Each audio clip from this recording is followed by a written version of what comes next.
láyé olúgbọ́n mo ké borùn méje ẹ ò máa kọ yí lórin láyé àrẹ̀sà mo ké borùn mẹ́fà ẹ ò máa kọ yí lórin láyé ìsẹ̀yìn èmi ra kókò mo ra rán mo ra sányán bàbá sọ àfọ̀lẹ́ ló lè pélé. Hello everyone, my name is Adeyemo Adegbemiga Ganiu and I welcome you to my new Yoruba Abrahamic YouTube video.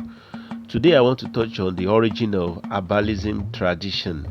Its origin, how the knowledge came to earth from heaven, is linked with the Abrahamic context, and how this very angel, the very name of the angel, how the angel came down to earth, and also how the knowledge continued to spread to different nooks and corners of the earth. But I will start it from the very scratch. Let's start from tradition.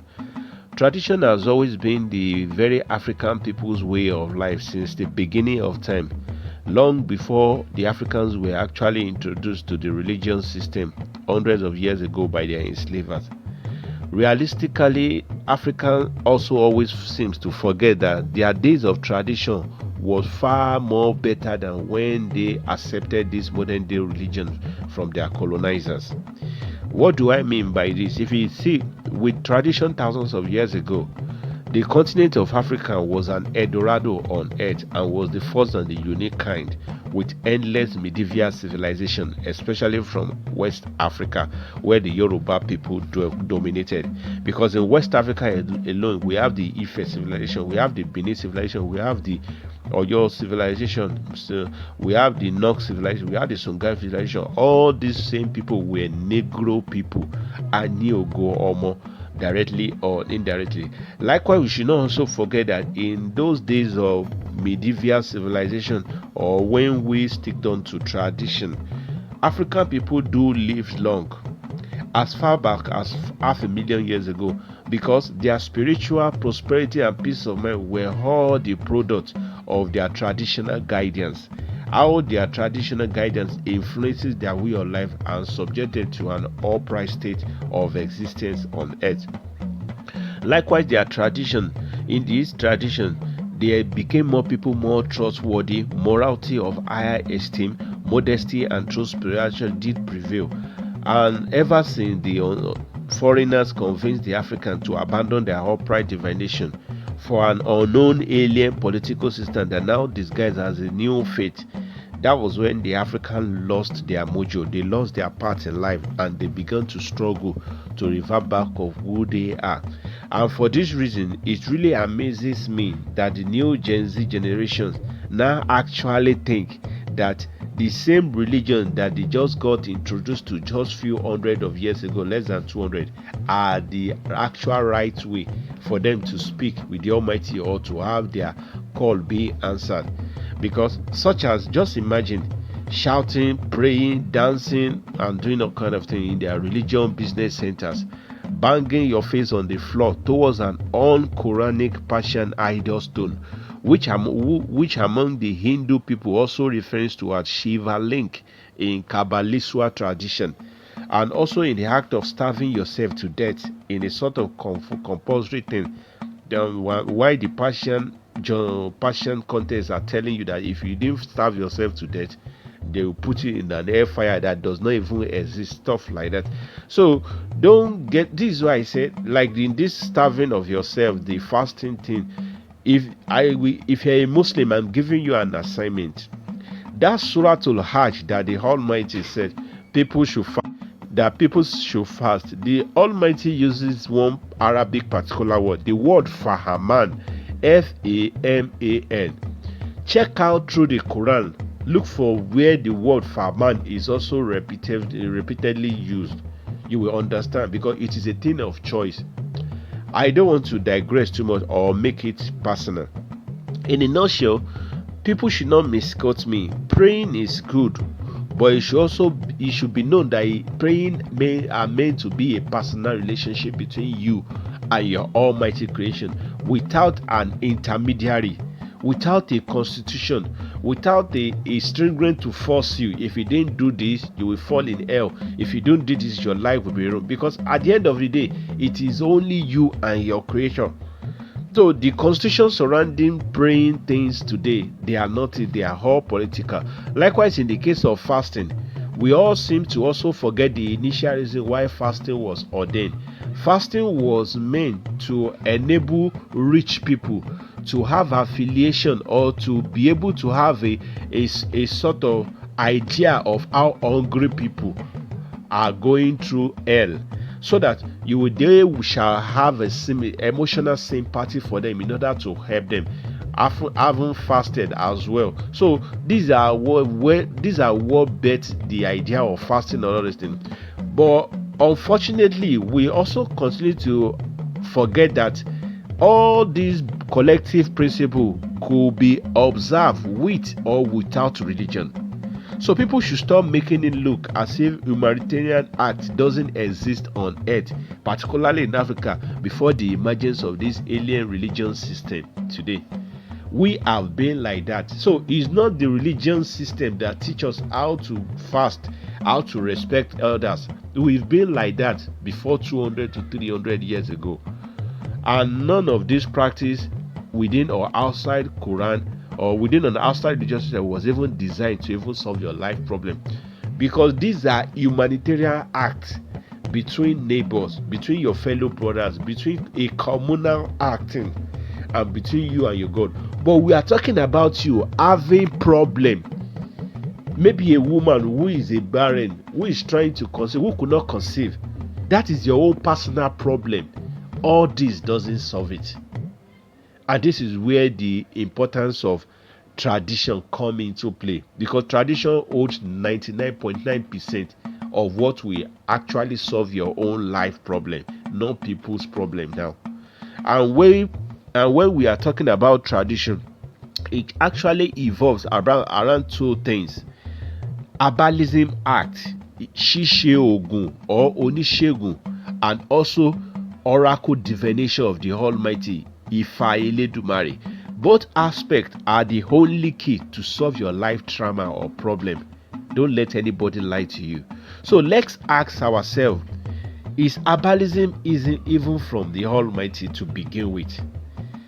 Does the practice of herbalism, is it a pagan act? Because people they have no basic knowledge about these things. All Abrahamic people of the same Bible of the Quran, did they have anything to do with herbalism? Ṣíṣe ogun gidi, ogun abẹ́nú gọ̀ngọ̀? Or those days when these Abrahamic people of the Bible, Jesus, Amos, Isaiah, and Muhammad, when they have problem, were they going to mosque or church to go and solve your problem, or they were doing something else? So first and foremost, the Almighty of the universe was the very person that did mercifully, check out the word, that mercifully sent an angel to the earth to teach humanity everything relating to herbs and leaf, which did make the concept of herbalism started to exist from ancient time till today. The name of that very angel was Orisha Osain among the Yoruba people, and whose identity has continued to be either misrepresented or depicted according to modern-day Abrahamic books.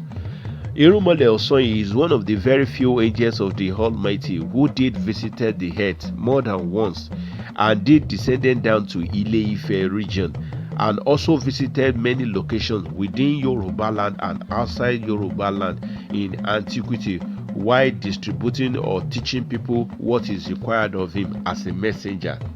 Here are things we need to know about this very angel, which is Osain.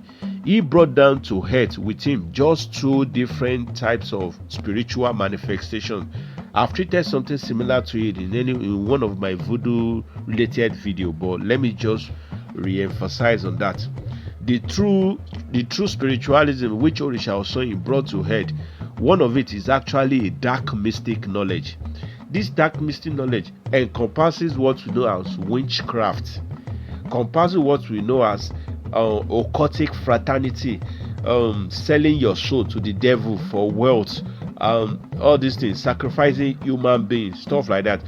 And the other part of what Orisha Osain brought to it was actually the divine manifestation energy the use of leaves and herb, the name of all the leaves and herb, how to convert it to better yourself, how to make good of it, how to not transform. So the differences between bad magic, bad energy and good magic is that one require the use of herbs and leaf, which is divine. So whatever you now convert that herbs and leaf to do is of your own choice, and if you even use it for bad things, you will only have yourself to blame. And the non-use of herbs and leaf is the dark magic. You don't need herbs, or you just need sacrifices. You just need incantation like spells and with some ingredient. I hope you get it. These are the dark one, are the one that requires one to sacrifice human, to sacrifice stuff like that for ritual powers. So these are the differences between. So Orisha Osain, who is the dark lord and the divine lord, he brought all kind of knowledge down to earth, and that was his dictation, or his actions were order from the Almighty. So this angel, better known as Orisha Osain, has endless ability to transform into anything, being a very powerful being. But his true appearances is nothing usual to what we human beings has ever seen, such as having one eye, having one leg, having one hand, and so many other things that were meant to be two. He had one. As a result of his scary, unusual appearances, he personally decided to reside in the thick forest where he stays. So, among the Yoruba people, who happens to be his beloved children, and Orisha also himself being one of the 200 divine angels that descended to live with them and not fall down from heaven. These Yoruba have different oral accounts regarding the adventure of this Orisha Osain, this angel of herbs that descended among in their ancient time. According to some Yoruba people, they claim that Orunmila Orisha Osain was actually the brother of Orunmila. Some even said he and Orunmila, they have some differences, minor differences, supremacy battle about who is closer to heaven, stuff like that. Some even argue again that it was Orunmila who housed him, who brought him into his house, and they share knowledge together. These are rumors. I don't know.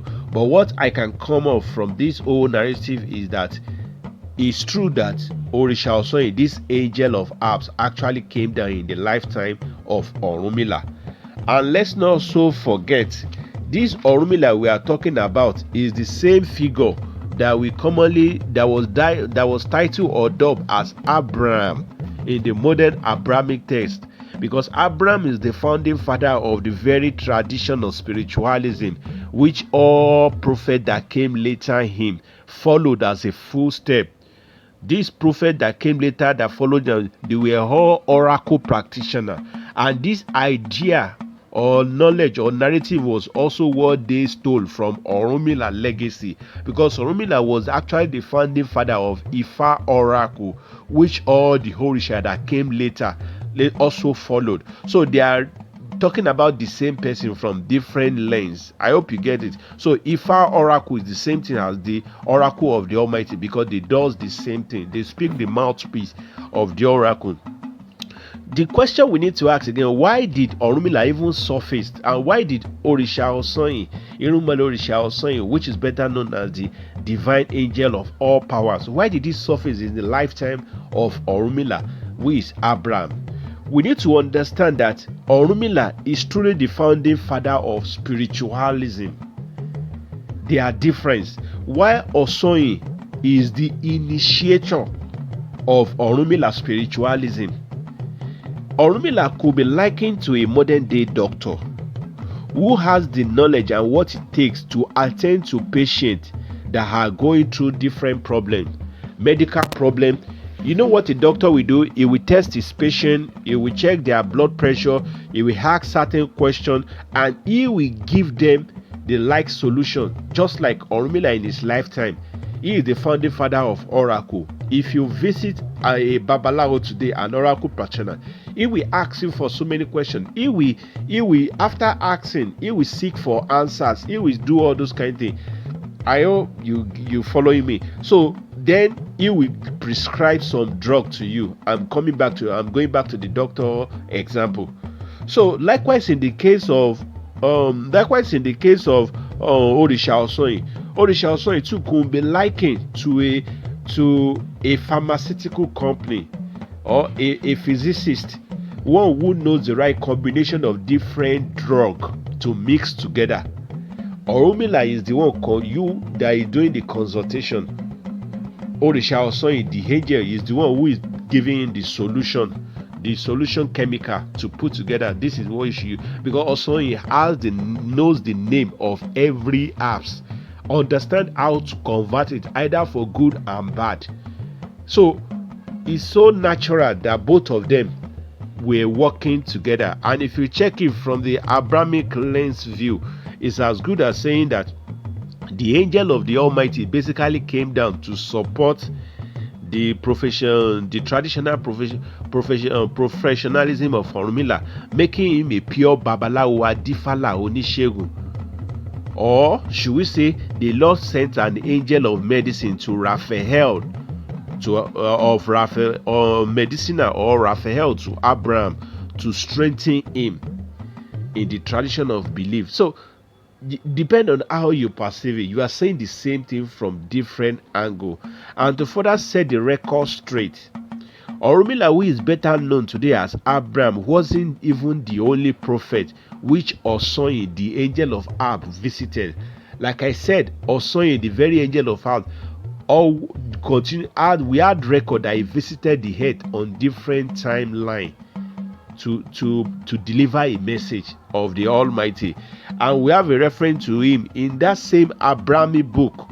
Have you considered the man known as Noah, or Baboliwa, who is of Ondo ancestry too, whose glorious legacy influenced why all today's Yoruba people are now being identified as Awa Omoti Oluiwa Bisile Aye, or why the concept of ancient Sudan Kush land of the Ijebu were equally addressed as the Nuwabis or Nuwabia or Monuwabi descent.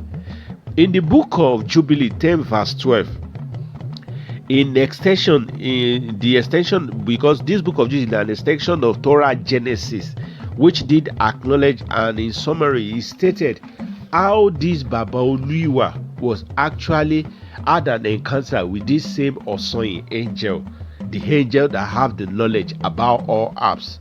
As he stated in summary, the angel descended to teach Baba Oluiwa or Noah what we know as herbalism. The knowledge about herbs was so much that Baba Oluiwa had to start writing it down.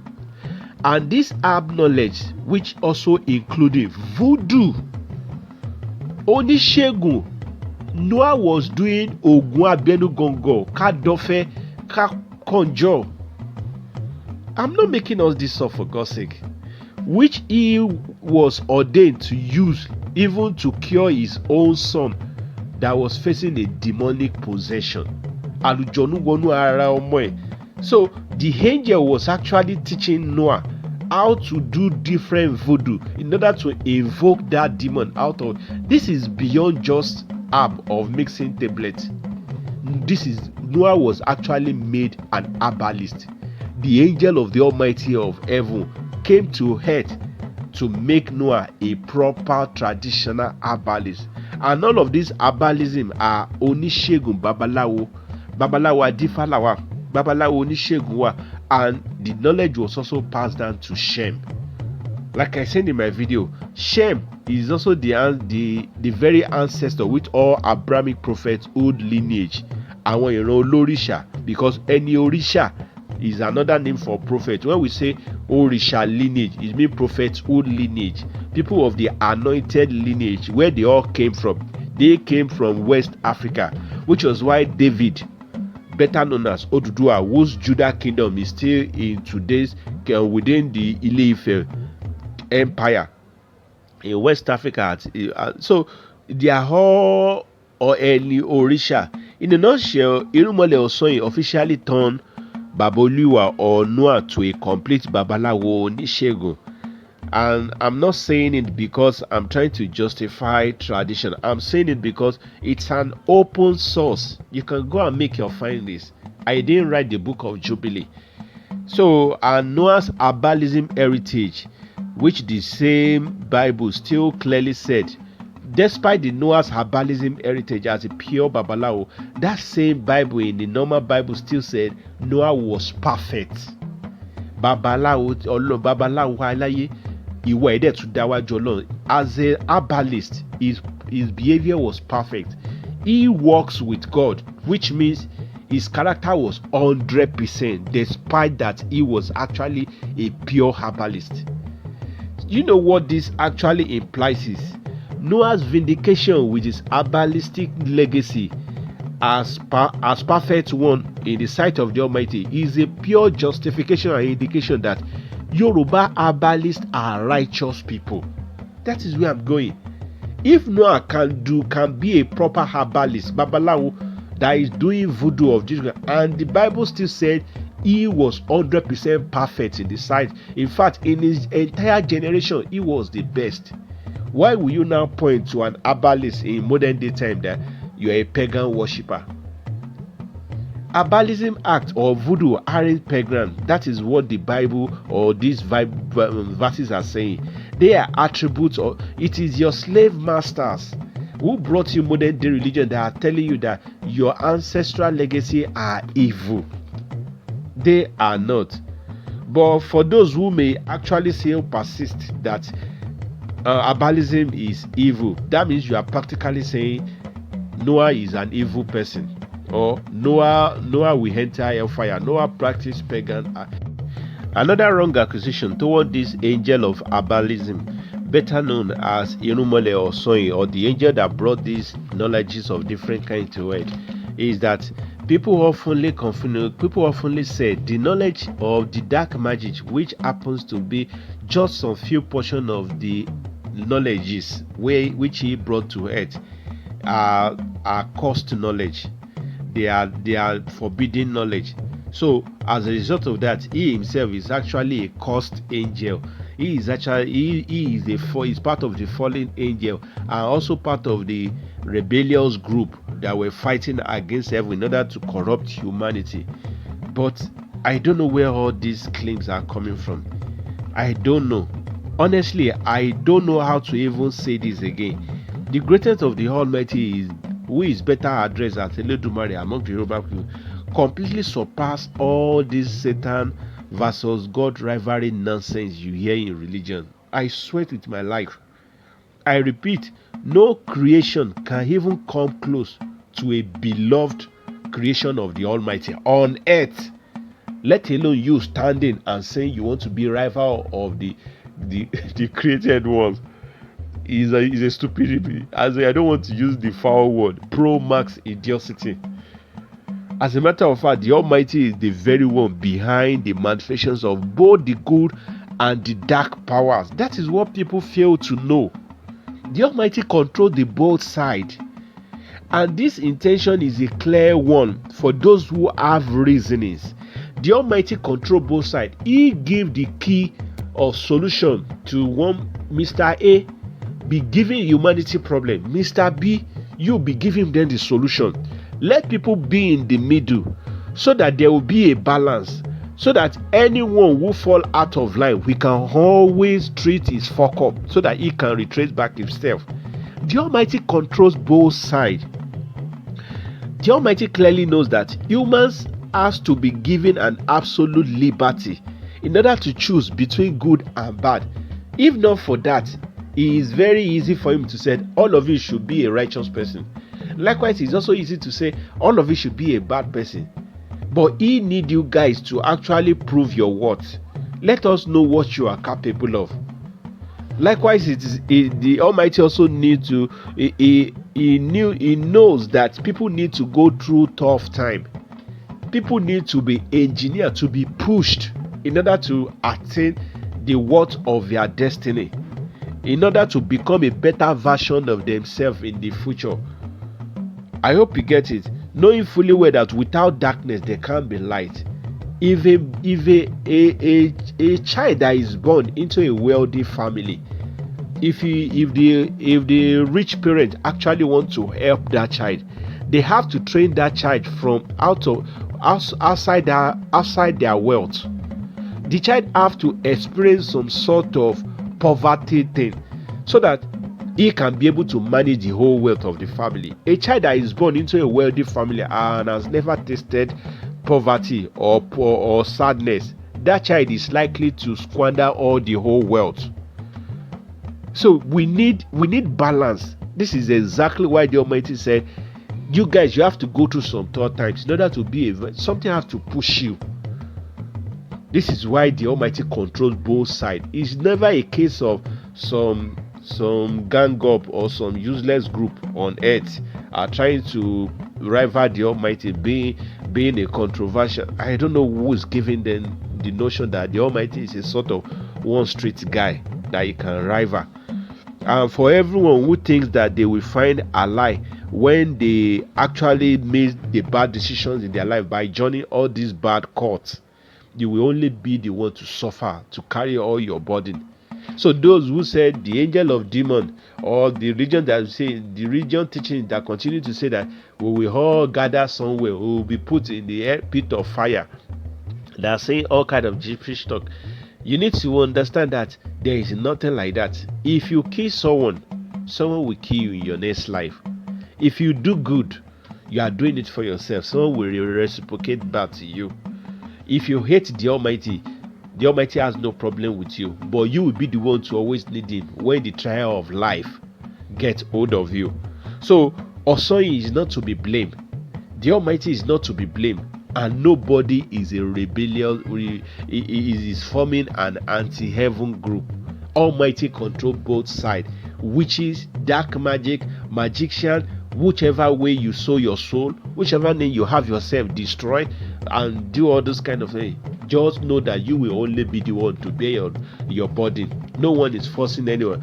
And for you to actually know that the angel is not to be blamed, like I continue to reference in Surah Al-Baqarah 2 in brief again, this angel Osain, which is known as the spiritual or the dark lord, or whichever we want to approach him, is referred to as the angel Harut and Marut in Baqarah 2:102, who is Osain. Angel Harut is like saying, Angel Harut and Marut is like saying Adeyemo Gbenga. You are talking about the same person. Adeyemo means something to qualify me. Gbenga also means another thing to qualify me. It's not the name of two separate angels. Like Arioto, Amooto. Arioto means the who saw the truth, as a testifier in Yoruba idiomatic expression. This guy is testifying. Orioto, he acknowledged the truth. Amooto is also the person who knows that I know what I'm doing. I'm telling you this. I know that is exactly Amooto. I know what I'm doing and I'm testifying to what I'm doing. How did I come about this name? Is only because of how the narrative of the Quran text goes. Because that same narrative said, and it goes like this, that then the people of Babylon, Abba, Ibi, Niorilaye, the land of the wicked people, or the land of the bad people, or the land of the corrupt people, that is Abba Oribile. Then the people of Babylon region demanded that the angel of spiritualism, which is Orisha Osain, must teach them dark magic. And at first, Osain brutally, bluntly refused, and did warn the Babylonian of grievous repercussions that will follow it if they learn that dark magic. Because learning dark magic, you will sell your soul away. You will sell your soul. You will become a burnout human being. At some point in your life, you might have all the whole world. You will still feel empty. The emotions in you will die. Your soul will never operate like a common human being operate. You will be like a dead man walking. The Almighty has condemned you personally. Though there are ways you can retrieve those things, but it's very costly in terms of trying to find a way out. Because I can never say there is no solution to anything. Almighty has solution to everything, but it comes with a big price. So some people have sold their soul for wealth, for lust, cultists, all these fraternities across the world, all these things, brotherhoods, something. We only have one life. Once you close your eyes, you are gone. You are gone. No one lives forever. That's what people need to know. So you selling your soul away. These are part of the dark ritual magic that will have you condemned. Because this life itself is a chapter. You will live from one side, you will come out from another world. It's like you are changing room. You don't really die, but once you sell your soul, you've thrown away your soul far away. So the breakdown is actually saying those who he advises them, this thing have grave danger beyond what you know. But the people of Babylon, they insisted that they want to learn that dark art, and this angel taught them all they ever need to know. And at the end of the day, if you check in Revelation as well, they said they eventually became people of devils. Their land became land of the demons, the cursed land. That was what they made. And we know ancient Babylon and the present day Babylon. You know it because of the sign. This is why you see exorcism, demons possessing people. People will be acting irrational on the street. It's because the demons are working, because it is in their tradition. So I don't want to talk too much, and they learn it. So how is all this the fault of the angel? Because the Quran said he warned them. In a nutshell, the curses or anything like that is on everyone who partake in the nonsense. The angel Harut or Marut, or you call him the angel of Herbal, or you call him Orisha Osain, according to Yoruba people, they are people. He is a people of he's just doing his work. He's just doing the message which the Almighty gave to him, and he has no fault whichever way you see. And although people who in the modern time that actually think what you are doing in churches today are what will solve your problem, if you don't include herbalism in your life or oracle seeking by hearing the direct call of the Almighty, you will just be rounding the same circle. Not even Alpha or pastor we have the time to just tell you that, okay, you are suffering from malaria, we are going to read Fatia. If you don't do herbalism either through medicinal, or you will just unalive yourself like a street fowl. So this is where we shall come to an end in this video. I will try and make more relative messages about it, because I think people want this more. Someone actually requested that I should touch on this. This is why I'm doing it. I will see you in my next video, everyone. Thank you and bye for now.